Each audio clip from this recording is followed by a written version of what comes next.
How did someone making $60,000 a year become a millionaire in 7 years?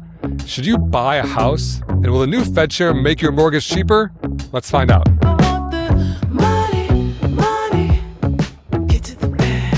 Welcome back to the Personal Finance Club show. Hey, Jen. Hey, Jeremy. What's up? So I know when you're at the store, you always look at the cost of things. I mean, not you, but I think we all do. But do you ever consider the cost per use of things? So, for example, I might go to Kmart and buy a really cheap shirt for $10. Does Kmart still exist, by the way? I don't know think why I so. went to Kmart. Could have gone Target. I could have gone, I don't know, Walmart. I went Kmart. I'm maybe showing my Midwest from the 80s roots or something. But yeah, let's say you go to Kmart and you can buy a shirt for $10, or you can go to like Lululemon and buy a shirt for $100. But the Kmart shirt you're going to wear twice, the Lululemon shirt you're going to wear 50 times. Your cost per use is actually dramatically less with the Lululemon shirt. Do you ever consider that when you're shopping? 1,000%. I feel like clothes is the easiest way to do it. Because like if you get a blender, you're not really thinking how many times I use this blender. But you get like a dress and you're like, I wore it to this wedding and then I wore it to church and then I wore it out for like that beach party. Like you could be like, well, now the dress really only costs $12 because I wore it X amount of times. I think that hits women way harder because men just assume they're going to wear something like 1,000 times. Right. Whereas women are like, okay, this is a very specific dress for a very specific engagement. So if it's a $200 dress, the cost per use is $200. But if I, like you said, if I can use it 4 times, now it's 50. That changes the math dramatically. Whereas if a guy buys a suit, they're like, they're going to bury me in this suit one day. So as long as I can fit in this thing, right. It's going to get infinite alter use underground, 6 feet under one of these days. Are there other things that you would do cost per use? I mean, because you're like 100%. Okay, tell me. My wife, because like a car, you're like, how many times have I used my car? I feel like that's worth it. But like, what else are you doing that for? I think about that all the time. So yeah, my wife has a Peloton membership. I actually did full credit. She actually did cancel recently, but she would go and it's like $50 a month. And this isn't like to go to a gym and use their machines. It's like to just have the app on your like machine we already paid for in your home. $50 a month. It's crazy. Yeah. And I say I'm like, hey, fitness. Like cost is no option. Like, you know, it's cool, go with it. But as long as you're using it, if it's just sitting there collecting dust, $50 a month is crazy. It's like 3 months will go by and I'll like go into their little Peloton, like look at her ride history. And I'm like, ooh, that one ride you took in the last 3 months was $150. I hope you enjoyed that $150 pretend bicycle ride. I didn't really. I mean, if you go to a fitness class, they're around $35 per class in LA. So I have a Peloton. I love it. I was on there this morning. So I feel like it is worth it because I think that with fitness, it ends up being accessibility. Like if it's not in my house, if it's not like the weights in my home or the bike, like I'm not necessarily. Do you pay that membership or that? Yeah, you have to pay $50. Okay. Well, you don't have to. You can still ride on like the little like, you know, old fashioned stationary bikes. Didn't even have a screen. You would just ride them. I think, well, yes, this is true. And I had friends during the pandemic when they were like selling out that just bought like a regular stationary bike and did those workouts without the actual Peloton or whatever the app. Right. But I think that like they update the music. Music's huge for me in fitness because if I'm not like loving the tunes, I'm not going to work out. They put new workouts out a ton. Like for me, it's worth it. 3 years later, I'm like still using it. That to me is like worth it. That's amazing. And like I said, I don't question it if you're using it. You know, if you use it like even like 2 or 3 or 4 times a month, like whatever, like you said, it comes out to be less than even going to like a, you know, class pass kind of fitness class. Right. But it just burns my soul when it just sits there with like clothes drying on it for 3 months. I'm like, what did we just spend $150 on? That's crazy. This is true.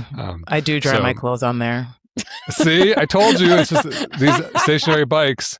But you know, it's tough though because like I always say, if I could spend $2,000 on January 1st and be in like incredible physical health and physical shape by the end of the year, like I would 100% do that. That's like, you know, to be like strong and fit and thin and agile and mobile and all these things. Of course you would do that, but you know, and so therefore, yeah, the $50 a month is almost like, you know, what is that? $600 per year. It's like not even a third of that, but that assumes you got to use it. You know, you got to do the hard part. Easy part is putting your credit card number to the app. That part's really easy. My thumbs are very strong from typing credit card numbers into apps. Don't even need to type it anymore. It's just in stupid Apple Pay or whatever. That's true. Danger, danger. These big companies are so good at taking my money. That they Let's learn are. how to make some more money. How about that? Let's get into the show. Let's get into it with hot topics. What's our hot topic today? Exciting news that I know you're so pumped to talk about is a headline in the AP that reads, Oh my gosh. I know you're on the edge of your seat. No one likes sexy Associated Press headlines about the Federal Reserve more than me. What do we got today? I know. I'm sorry to do it to you. The headline says, don't count on rate cuts just yet. Warsh as Fed chair may not lead to a big policy change. So what should we expect to see with this new appointment, this guy, Kevin Warsh? And is there any predictability as to how much change he'll bring to the economy and all that? What are your thoughts? So I can never answer this question because I have the heart of a teacher and I always see headlines like this and I just know 2/3 or 80% or 90% of people don't know what the F the Fed is and don't know what who Warsh is and what any of this is. And so my answer to this has less to do with this speculative big talk. This is what to expect for rates to do, blah, blah. It's more about, I want to kind of go over what is the Fed? Who is this guy? What's going on? So the Fed is the Federal Reserve. It's basically the big bank of the U.S. government. And it kind of oversees all the other banks. So when you go to Bank of America or Wells Fargo or your credit union, they all kind of answer to the Fed. And when you borrow money from a bank, your bank is kind of getting their money from the Federal Reserve. And this is somewhat of an oversimplification, but the basic idea is the Federal Reserve is basically setting the rate at which banks can borrow money. Thus, it impacts the rate at which they can loan money to you or the rates at which they pay interest in your savings account. And so if this big Federal Reserve centralized bank raises rates, that means mortgages get more expensive, maybe credit cards get more expensive, small business loans get more expensive, and savings accounts start paying more. If they lower rates, all those loans get cheaper and savings accounts start paying less. And so when you go look at current mortgage rates or what your savings account is paying, that's kind of an indirect impact of the Federal Reserve.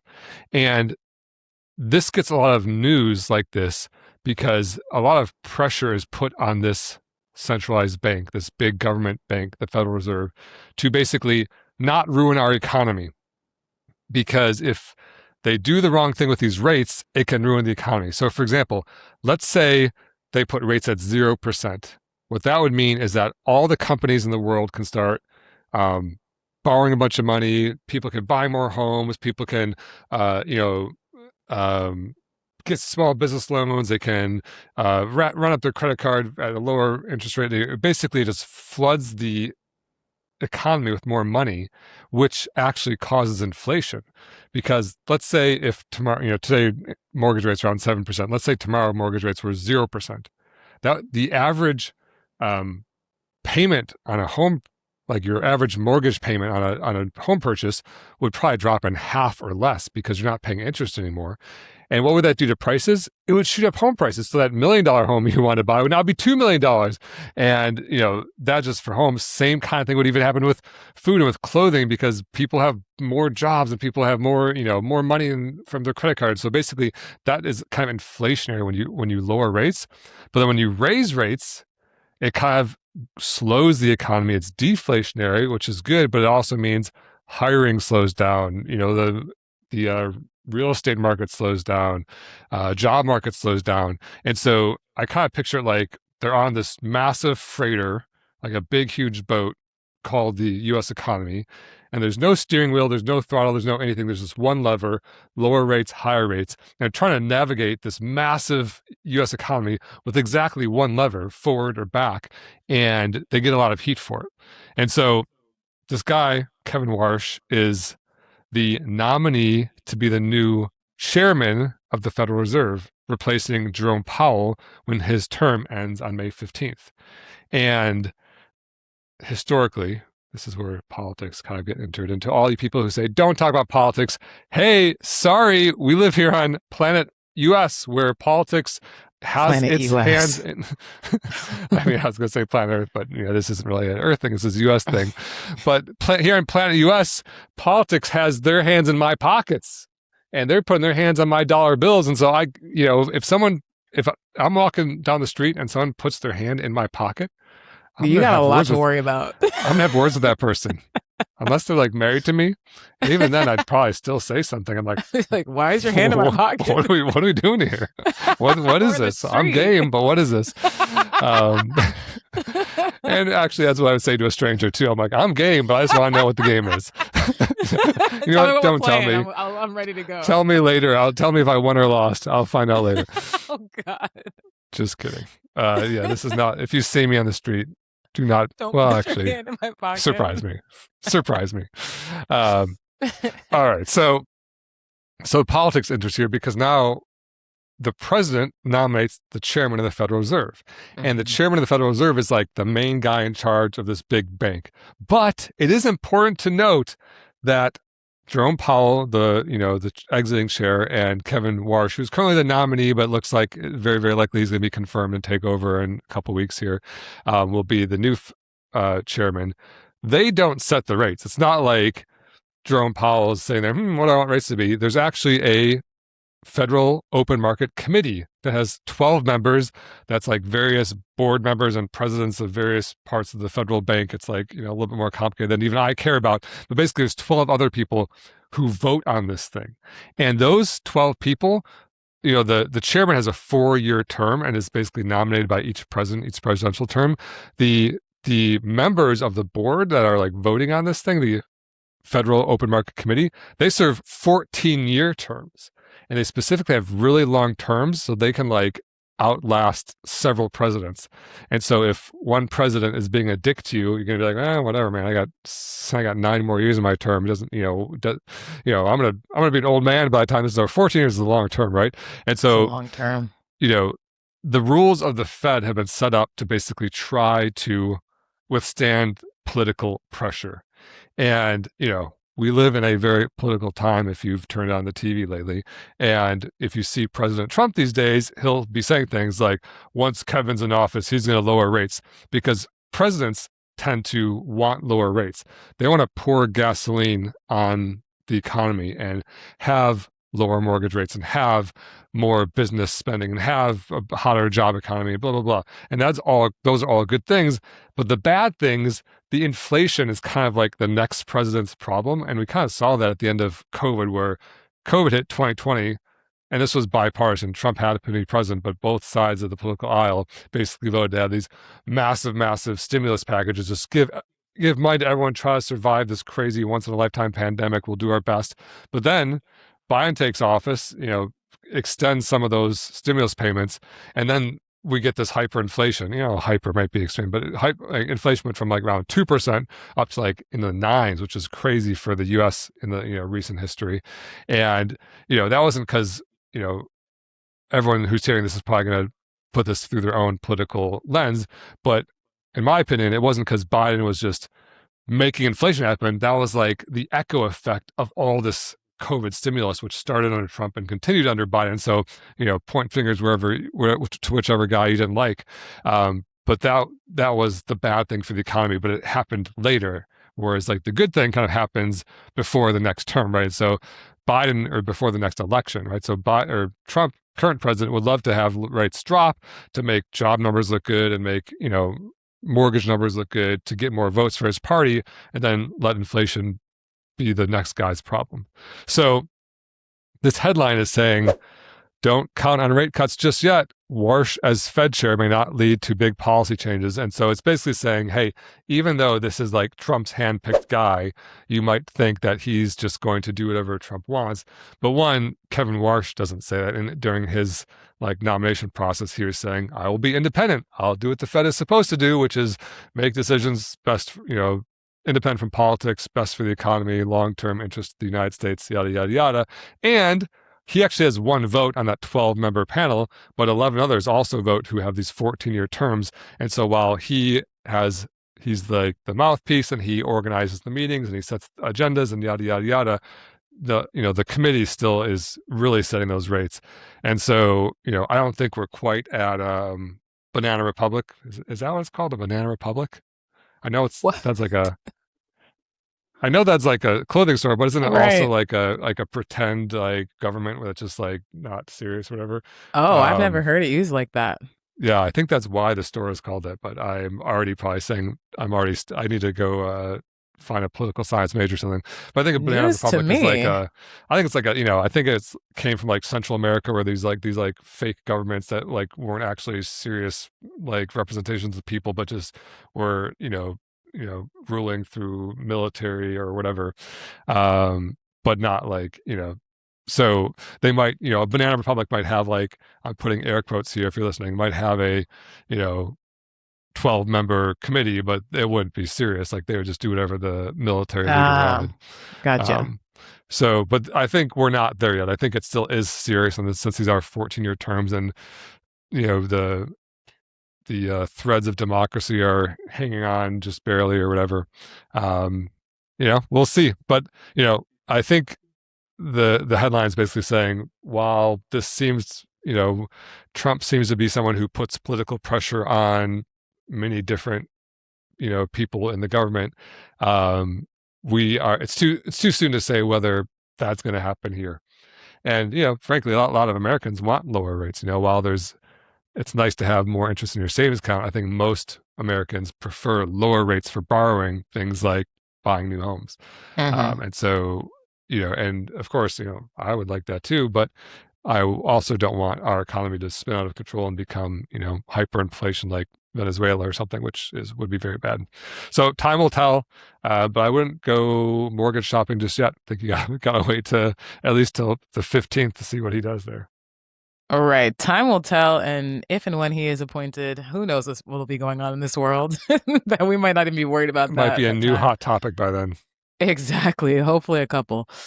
All right. Let's move into. Do you want to have your question answered on the show? Go to personalfinanceclub.com/ask. Can I ask a dumb one? You're asking smart questions to a dumb dude. What do we got today? We've got a question from Andrea in South Florida. Once again, we're all over the map here. We're still. Have we gone international yet? Have we talked about that? I'm sure we have, right? I don't know. And did I you don't check if think. it's an Andrea or is it an Andrea Oh, or an you know Andrea? what? Yeah, because is your wife Andrea? My wife is an Andrea, Andrea. but there's something magical about that name where no matter if someone doesn't know her, they always guess it wrong. But then Andrea could be. Andrea, I don't know. I don't know why. I mean, those are perfectly reasonable pronunciations too, but I just think no one ever guesses it. And I assume if you're an Andrea, they say Andrea. I assume it's always the opposite, right? Right, right. Well, I should Yeah. have asked, but I didn't. So hopefully we're not butchering your name. Although we've said pretty much every pronunciation at this Yeah, point. one So of those take was your probably pick. close at this point. Yeah, just clip that part out and play it over each Exactly. time. And before we get into her question, she did say, I tune in during my long commute and it genuinely makes the drive better, which is saying a lot if you've ever been stuck on the Palmetto Expressway. I even catch myself saying Scroll Patrol out loud with Jeremy sometimes. Please tell me I'm not the only one. So I thought that was Love really sweet. it. Very sweet. That's so Okay, so nice. Andrea asks, for someone hoping to buy in a high cost area like South Florida, where home prices, insurance, and taxes are all pretty high, what's the best way to financially prepare for a mortgage? How much should you realistically have saved beyond the down payment? And are there certain money milestones you'd want to hit before feeling ready to buy? Love this question.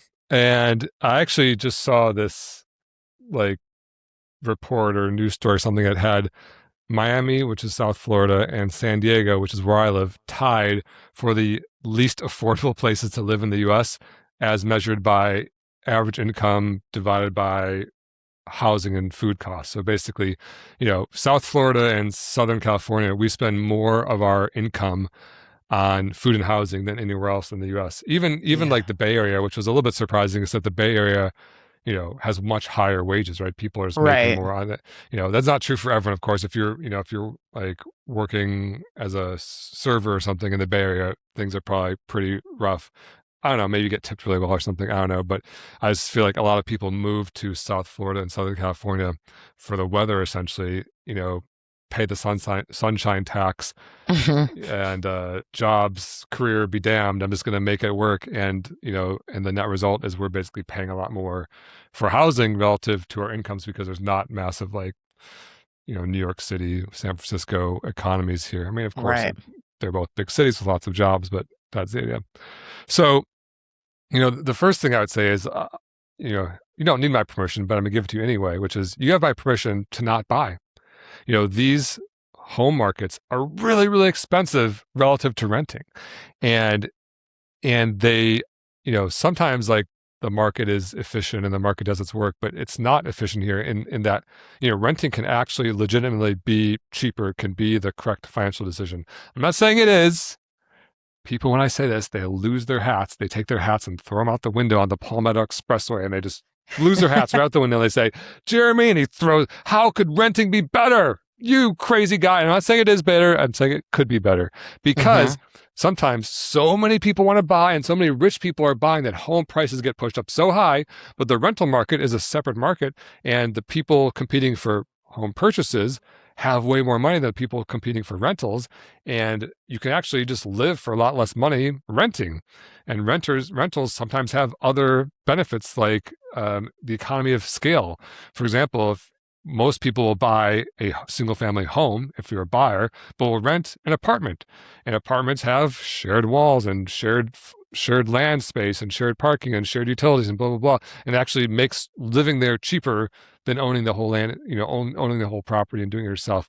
And so, I give you permission not to buy if you don't want to, because I think a lot of people think it's the American dream. I'm a financial failure if I haven't bought. That's, renting is throwing money away, and owning is this like great financial opportunity. And if I want to be an adult and I want to be respected and I want to achieve the American dream, I have to be a homeowner. And that's just BS,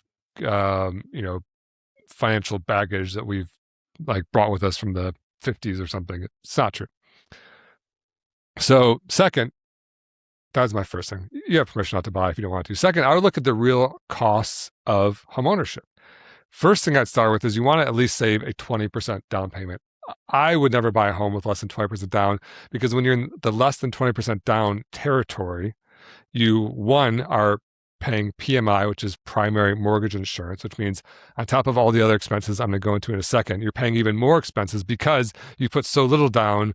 The lender thinks you're at risk for not even being able to, cover a small swing in the value of the home, which means if the home goes down by 10%, you would just walk away and let it be foreclosed upon. And so they make you pay for insurance to insure them in case you bail out and paying the mortgage, right? And it just gets so expensive.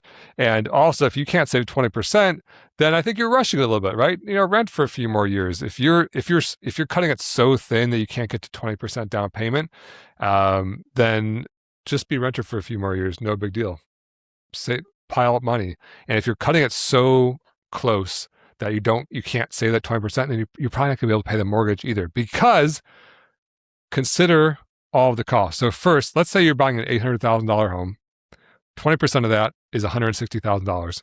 A lot of money, for sure, of course. But consider the first thing is the opportunity cost. That $160,000, instead of sitting inside of your home doing nothing, could be invested. And when you put $160,000 in the market and it goes up 10% per year, it doubles every 7 years. So if you hold it for 7 years, that's 320, 14 years, 640, 21 years, 1.2 million. Did I do that right? Yeah, it gets crazy, right?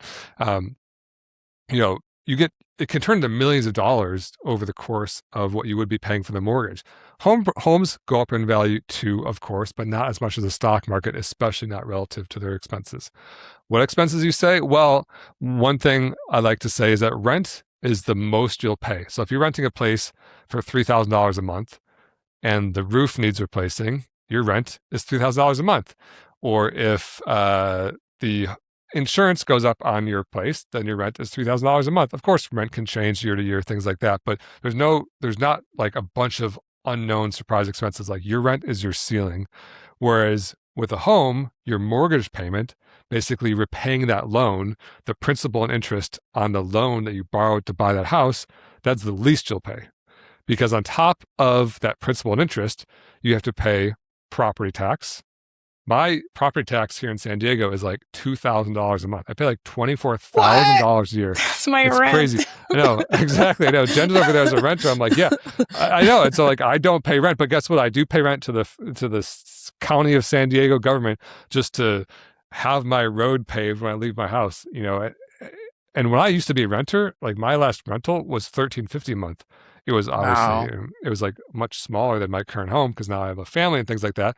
But my family could have lived there. It would have been a much different living experience. I was like a 1 bedroom, and we have like a 4 bedroom now. But um, I've personally committed like the primary sin of buying a home, which is I bought way more home than I was renting.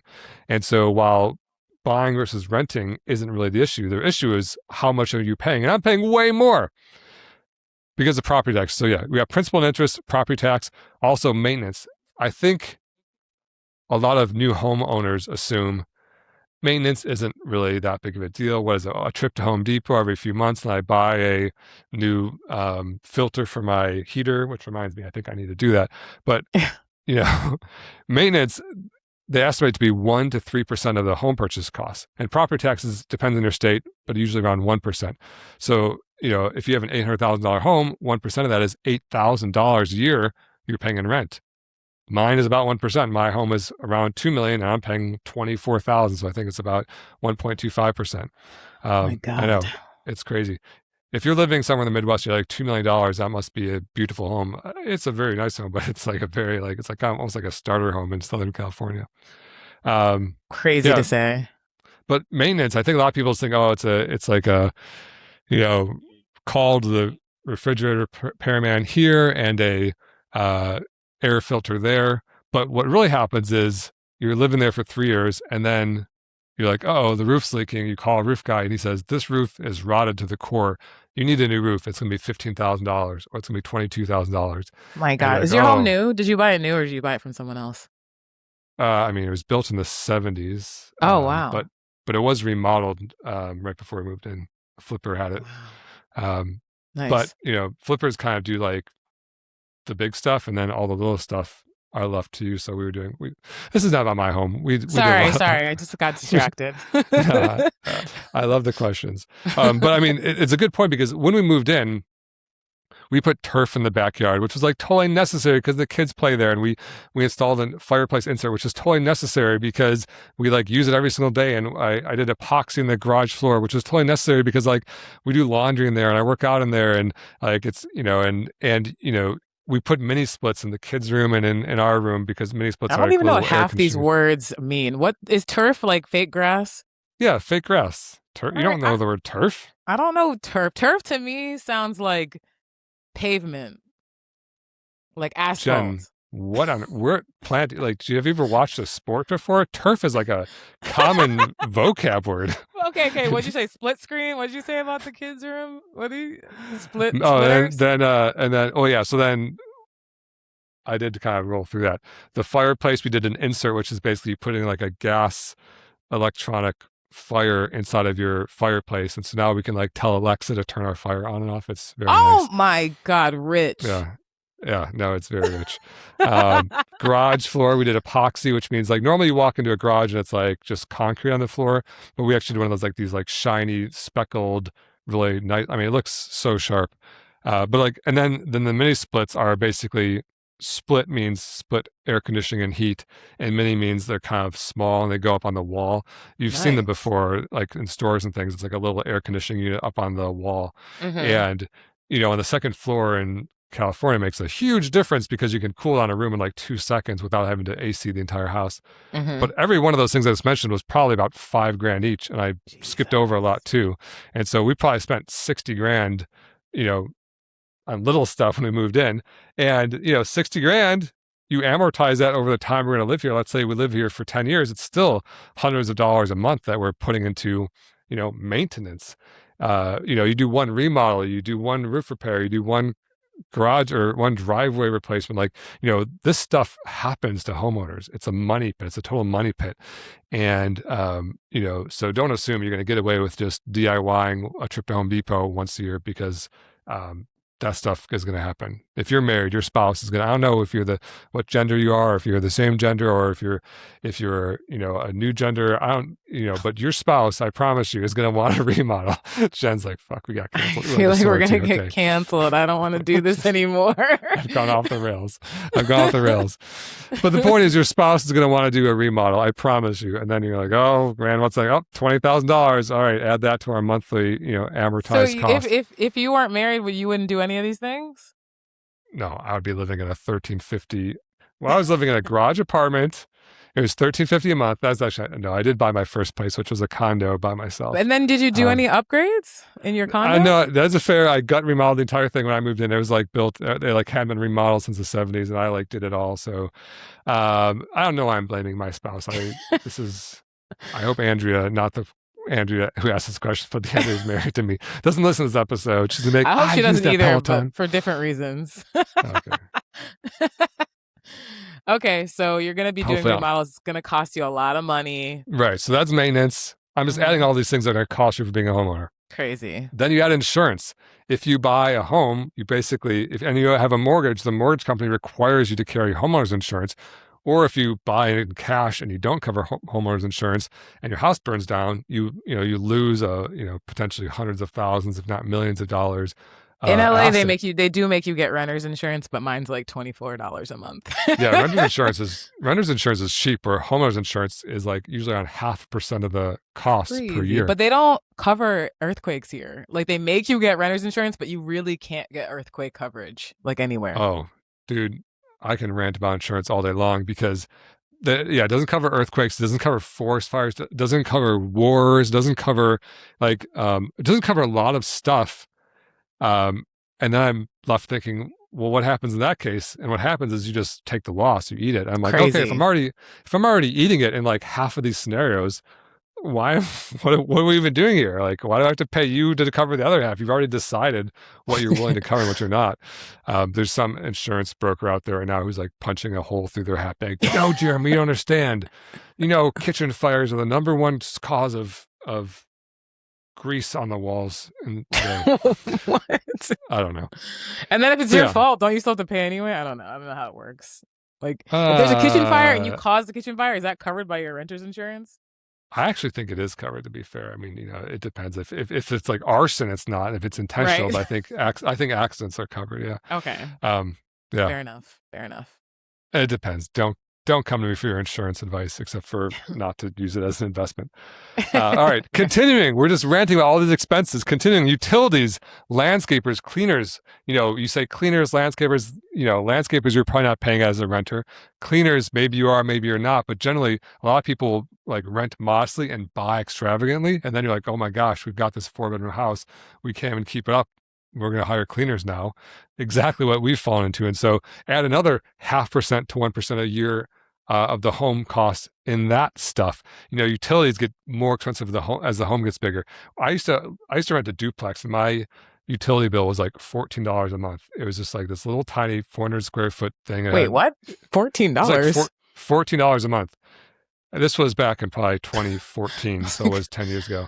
Like gas, electric, water. Gas, electric, yeah. Gas, electric. What? I guess water is covered. I know it's crazy. Yeah, they do LA DWP, so it's like all together. Water and power is together here.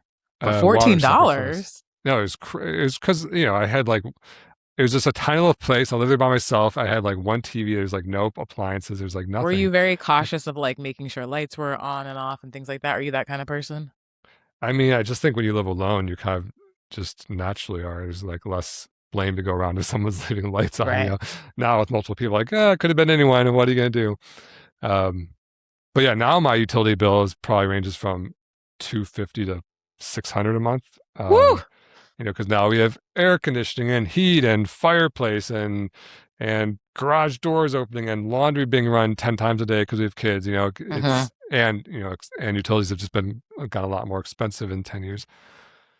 So anyway, you add all that stuff up. Principal and interest, property tax, maintenance, insurance, utilities, landscapers, cleaners, you get to like 3 to 5% of the home value every single year. And so if you have an $800,000 home, your mortgage assuming 20% down payment and a 6.5% rate, would be $4,400 per month. So you're like, okay, maybe I can afford that. Rent's $3,000, the mortgage is $4,400. We can make it swing. But then you forgot the $2,000 to $3,000 of that other stuff that adds on, and your $4,000 mortgage payment becomes $6,000 to $7,000. And Mm. so I think that's like the big mistake a lot of people do make, which is they're renting a modest place for $2,000 a month. Adjust these numbers to your life. Obviously, they might seem big or small depending on where you live and things like that. But you might be renting a modest place for $2,000 a month. You're like, okay, we'll move to a home, but I want a really nice home. If I'm going to buy a big nice home for $3,000 a month mortgage payment, and then you forget about the other $2,000 in other expenses, and so your $2,000 in rent became $5,000 in home expenses to live. And that $3,000 a month you're paying extra, had you been investing that, would easily make you a multimillionaire over the course of your career.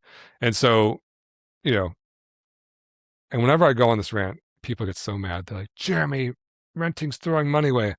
Clearly, renting for $2,000 a month is dramatically better than buying for $5,000 a month, financially speaking. That said, I'm a homeowner. I've made all of these critical mistakes and classic mistakes of homeowners, which is, buying a much bigger house than I was renting, and, having the landscapers and having the, big utility bills, and we're doing all these things.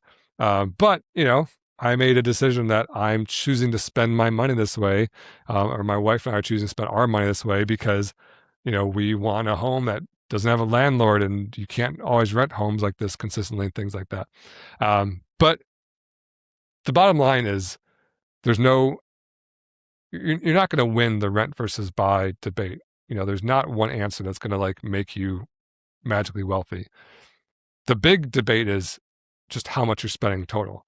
If you rent modestly and buy luxuriously, you're going to end up better as a renter. If you rent luxuriously, if you're renting a $10,000 penthouse, or you buy a little $150,000 duplex and rent the other side off, you'll be dramatically better buying, right? And so I think there's all these false equivalencies people make, which is oh, I'm going to do a 1-for-1. No, it's never like that. You're always buying something different than you're renting. And so, Andrew, to answer your question, I would just say, hey, have that down payment, look at the real total cost of homeownership with your eyes wide open, and then figure out, can you afford it? You happen to live in one of the most expensive places to live relative to people's income. So if you find out that your, total cost of homeownership is going to be 70% of your take-home pay, that's a problem. That's too high. You're going to be house poor and potentially put yourself in a very risky position if you have a job loss, can't make the payments, etc.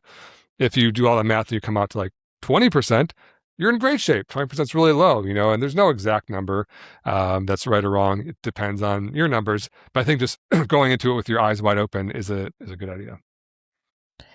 It's interesting how this topic has shifted in my lifetime. I think our lifetime. It used to be you must get a house. That's a signifier of success, and if you don't, then you're terrible, and blah blah blah. And now it's changed. It's shifted a little bit, at least I'll say.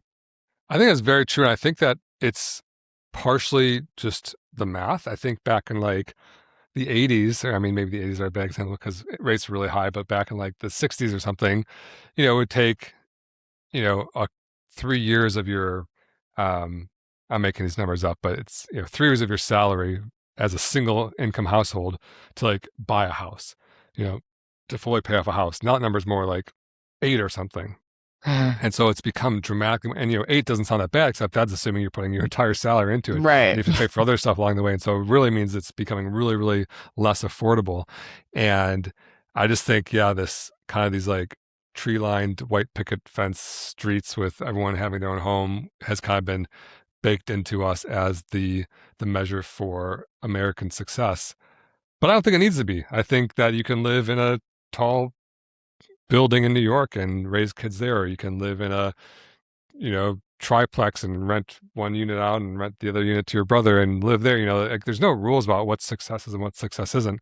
And so, live the life you want to live. And to some people, that means renting is easier. They're like, what I don't want to deal with, a remodel or a roof or a toilet or plumbing, or I just want to call the management and have them fix the stuff. And I want to be able to move whenever I want. There's some really nice benefits to renting, and I want to have a lower cost of total home ownership and be investing a lot. That's a really low stress, luxurious kind of life to live. And there's some people like me who are like, okay, I've got 2 small kids now. I want to really plan in. I don't want a dick landlord telling me what to do. For me, this makes more sense. I love it. Okay, awesome. Thank you for tuning in from South Florida and for your question. I hope that answered it. And let's move on to Scroll Patrol. Scroll Patrol. Did you say Andrea? Say it with me. She's definitely said it with you, especially you answered her question. Come on. She's hype right now on that commute. Okay. Now, I've got a video from the internet. Jeremy has not seen it before. We're going to watch it together. He's going to react in real time and give it a score. So, Jeremy, whenever you're ready, click play. All right. I've not seen this video before. Let's watch it. Here are 3 ways to make money outside of your day job. Number 1, side gigs. DoorDash, Instacart, Spark, which is the Walmart equivalent, are all great options. I prefer these options as opposed to ride sharing because with gas prices as high as they are and the maintenance and wear and tear on your car, I just don't think Uber or Lyft are a profitable side gig. Number 2, get on the next affordable flight to Mexico. Acquire 10 kilograms of pure uncut Colombian white. Bring it back across state lines. Break it down. Hire foot soldiers. Take over your block. Poison your community. It'll be a little tough at the beginning, but the streets will harden your heart. Usurp your kingpin. Change the financial trajectory of your bloodline with blood money. Get your trap jumping. And number 3, I'm a big fan of index funds. Index fund is simply a collection or group of stocks. Think FANG or the S&P 500 as a whole. I like these as opposed to individually picking stocks because very few traders actually beat the market. Yeah. He's right. Index funds are great.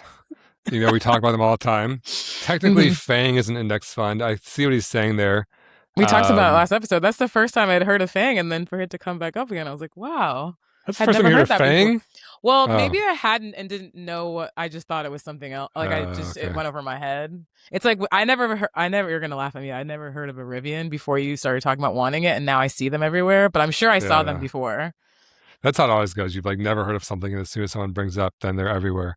Right. Rivians are definitely. I mean, we live in Southern California. If you're watching this from the Midwest, you probably have never seen a Rivian. I assume even where my brother lives.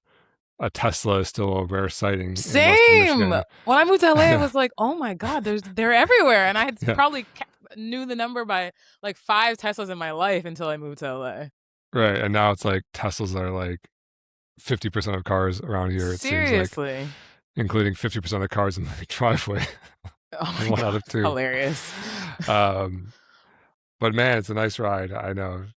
Politics. I've been in them. They're very nice. Yeah. But he's right. Index funds are great, and side gigs. I kind of don't love the gig economy. We talked in our last episode about how I kind of prefer starting a business. Mm-hmm. What was that second one? Should you get your trap jumping? Okay, I don't know what that means. He told you go to Mexico, get pure uncut cocaine, bring it across the border. Yeah. But I don't know. Start Is your get your drug trap business. jumping? Is that like a saying or something? You know what a trap house is? No. It's like a drug house where lots of shady things go down. So he's basically let's get it popping. Get your drug house going is get your trap jumping. Yeah. Okay, I had poison your community is what he's saying. Yeah. That may be very lucrative. Did you like the music? You started bopping your head. It was very dark. I was I knew the third one's gonna be a normal one. I was no, the third one's gonna be I love that creator so much. He's so really? funny. I've never seen him before. I was really funny. He never talks about money. It was so random when I saw it. I was like, oh my God, worlds collide. I was like, I want to bring this to the pod. I saw another one that's how to buy your first home in Southern California. 1, cancel Netflix.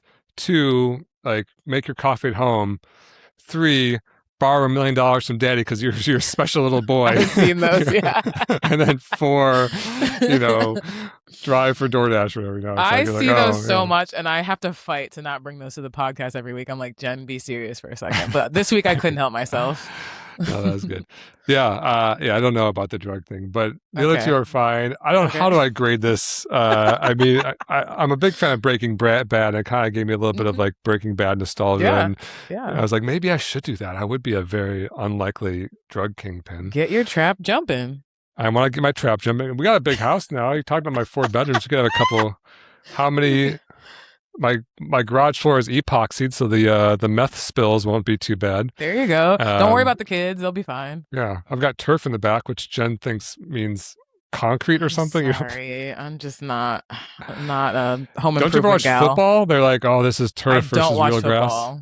Okay, well, I don't want. I've maybe. just gotten into sports and football. I tried, like, I did like one game, and I was like, nah. I watch basketball. I've been watching the playoffs. Lakers, shout out LeBron Probably and not his going to hear son, much. but I'm not watching Yeah, football.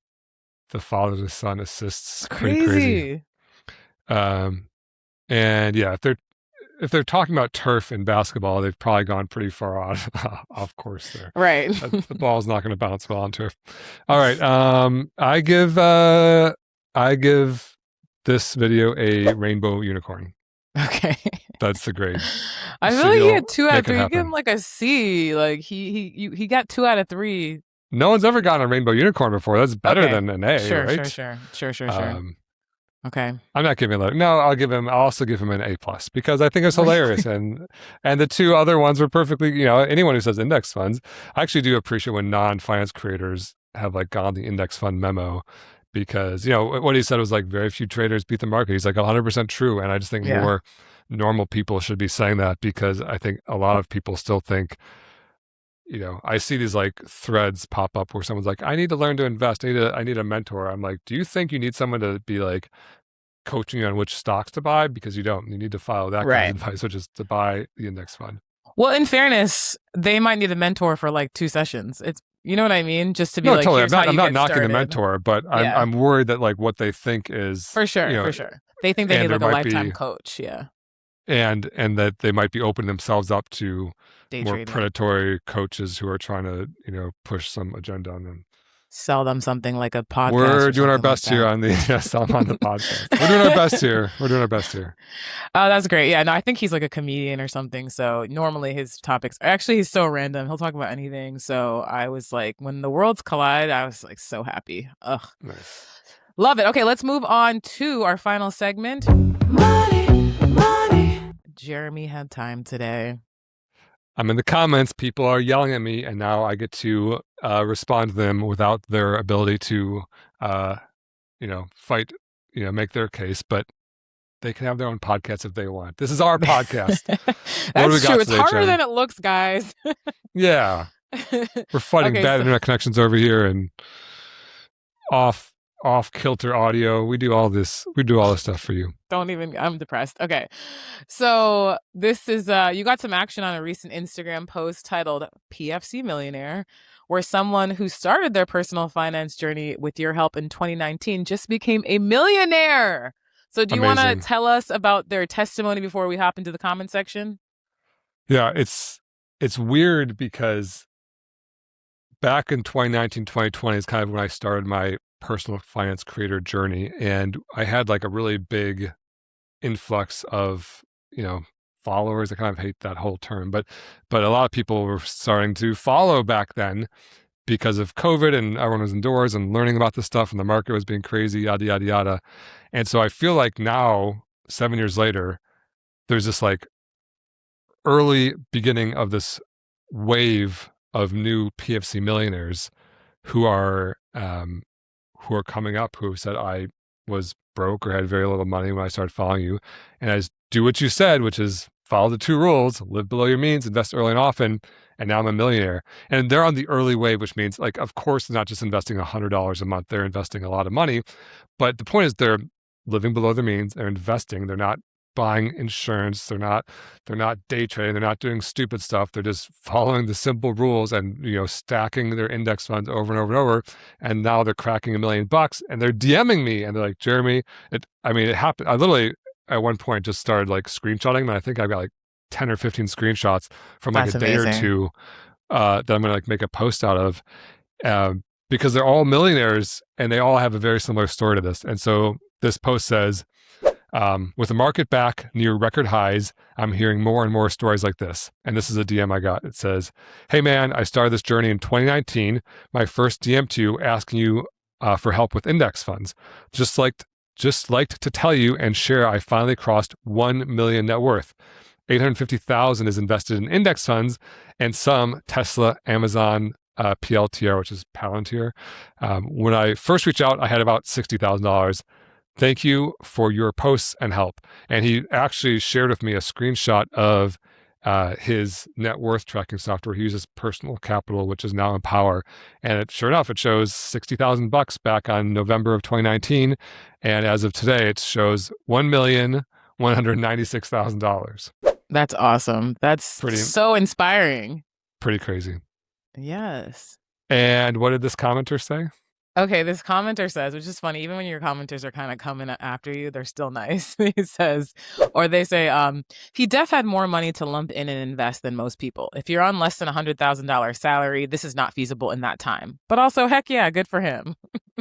Yeah, and this was actually one of the nicer comments. A lot of people were. I was surprised. I thought this was going to be like a pretty vanilla post, but so many people were like, "That's not true. This math doesn't work out. That's not possible." Like, the other ones just weren't as interesting. Like one person was like, "Money seems funny here. Like the math isn't mathing." Like, and I was like, "That's not that interesting."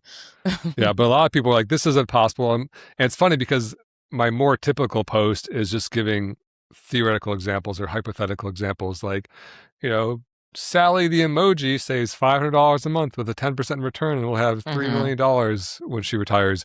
And those get pushed back. That's not realistic. That's not true. I'm like, okay, that's, maybe that's fair. It's not realistic. It's an emoji with like just doing math. But then this is like a real actual human being who's shared the receipt of their actual net worth, being an actual real millionaire. And they're saying, even this person says, this is not feasible. I'm like, no, feasible. Like it's there. You're looking at it. Technically they're saying it's if you're on less than 100,000 salary, it's not feasible, which is like maybe true. And actually I did reach back out to this this original person who DM'd me and asked him, I did the math myself. I was like, oh yeah, they're investing a lot of money along the way, like probably like, over $1,000 a month, probably a few thousand a month over this time. And they said when they started, they were young, they're in their early 20s and they're making like $60,000 a year. And they just kind of went through it. They're like, yeah, for a few years I was living at home and investing 70% of my money. And then I moved out and was still investing 70% of my money. And I got raised along the way. And then I eventually started a business in my, late 20s and was making, low to mid six figures and was just investing a lot of that. And, I always, when I give examples of how people do it in my ear, I always hear people saying, that's not possible. I don't want to live at home. I can't start a business. I didn't do this. Like, that's just what that guy did. And it worked. It's $1 million. He was really intentional. You know how many other 23-year-olds didn't do this? They went and bought a rented apartment for $5,000 a month and they have a new stupid Rivian in their driveway. And they, they go on, fly first class because they got a bonus and they blah, blah, blah. And then, they're 7 years later, their net worth is negative $26,000. And so, this guy did, or this person, I don't think I've officially tried to dox their gender yet, but this person, probably the cat's out of the bag at this point. This person did some uncomfortable things and is now a millionaire around the age of 30. I think they said their age was. And so, a few takeaways. One, this is a very early PFC millionaire. There's going to be a wave of PFC millionaires that grows over time. The longer you're investing, the more likely you are to, become a millionaire. And this is someone who went hard. We're talking 70% savings rate, which is crazy. But also their income wasn't especially crazy until very recently where they started a business, and good on them. They were making normal amount of money, under $100,000 a year for, most of that time, just investing a ton of it. So yeah, it's real. You can do it. Your numbers will be different. Your story will be different. But the real takeaway here is this isn't a, wow, he really day traded well, or he did infinite banking by leveraging some complex financial service and, borrowing his own money and, leveraging a bunch of debt. Like, there's no tricky story here. His story was, I lived below my means and I plowed almost all the money into index funds. And I did little bit of stock picking because I'm an idiot in my 20s and I happened to guess right. So obviously not an idiot, but we all and actually I endorse that too. Like I always say 90-10. Hey, put 90% of your investments in index funds, 10% go nuts. And I think that's exactly what this person did, and picked some good stocks that happened to outperform recently, and their 10% did a little bit better than average. Will that continue? Who knows? But way to go. Amazing, And if that 10% went to zero, instead of having a $1 million portfolio, they'd have an $850,000 portfolio, which is still a lot of money. So congrats to this PFC millionaire, and to the commenters. All I can say is it's real. It works. I recommend you do it. Follow the Kick rules. rocks, commenters.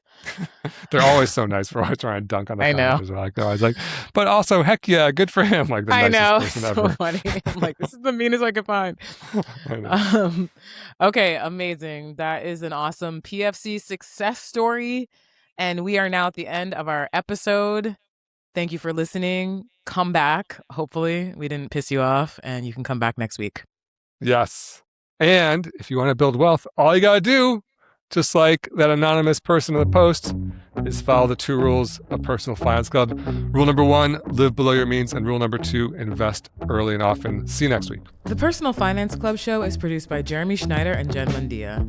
Music by Esabalu and Homie. Send your questions to podcast@personalfinanceclub.com.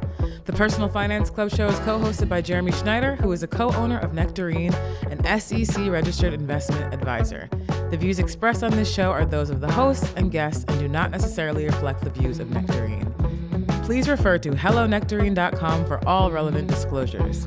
This podcast is for informational and educational purposes only and should not be construed as personalized investment advice or a solicitation to buy or sell any security.